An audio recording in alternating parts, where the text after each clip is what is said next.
Hello and welcome back to another stop on our video walking tour. My name is Rachel Goldberg and I'm the Programs and Events Coordinator at the Manassas Museum. We're open, by the way. Did you know that? You should come by and check out our exhibit currently on view. It's called Consider the Source, and the main gallery. Pick up a family activity guide, and hopefully we'll see you at the museum soon. But today you can find us on location on our video walking tour at the Hopkins Candy Factory. So this is the Hopkins Candy Factory behind me. Originally this was a candy factory. Today it's known as the Art Factory, and it's the home of a vibrant art center. In case you were unaware, this week, the week of September through the 13th through the 19th, is National Arts and Education Week. So I thought I'd give you a little bit of insight behind this building that now hosts and houses this wonderful arts community now. So our story begins at the turn of the 19th century when Mr. Hopkins comes to Manassas from Ohio and opens a small candy factory in a little 16 by 20 foot building in downtown Manassas.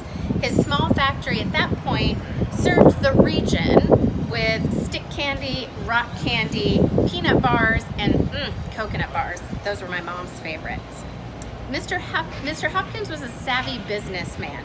So after the devastating fire of 1905 destroyed a large number of buildings in downtown Manassas, Mr. Hopkins seized the opportunity to buy this plot of land behind me and build this building on what used to be a hotel.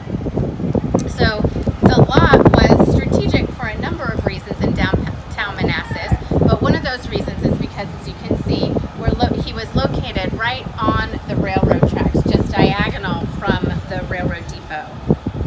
Albert Speeden designed the building, and the new candy factory, which was then the largest industrial building in downtown Manassas, began production in 1908. In this larger factory, Mr. Hopkins was able to expand his candy line to include fancy things like dipped chocolates. He even had a line of commemorative Robert E. Lee chocolates, for what that's worth. He had fruit jellies and a number of other things, so he was really able to expand not only the candy that he was able to produce, but also his reach. The Hopkins Candy Factory was very successful, serving every state east of the Mississippi. The train was instrumental in allowing this growth of the business.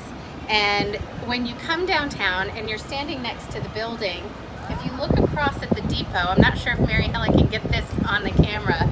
If you look at across at the depot, you can see two railroad lines coming straight towards us, and then a third line that you can see hasn't been used in a while that runs right up next to the candy factory.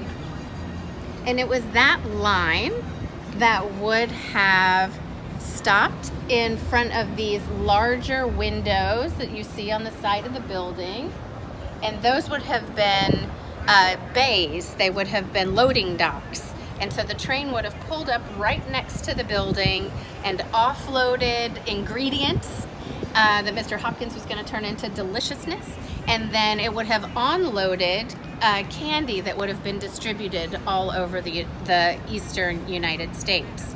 So when you come downtown, you can see the history in the building and what used to be these loading docks, and you can still see that little bit of history where the train would have pulled up next to the loading docks on the building. So after 10 years of doing a booming business in this location, the candy factory stopped production.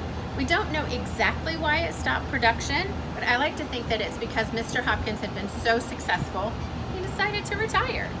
So that's my story, and I'm sticking to it. Mr. Hopkins retired or moved on then in 1917, and after that the building was used for a number of different things. I think Mary Helen Dellinger touched on this in one of her Wednesday Spotlight talks when she focused on the ghost markings of some buildings. But as you can still see on the side of this building, after it was the candy factory, it became Manassas Feed and Milling. And you can still see a little hint of that. It later became part of Southern States Co-op of Manassas.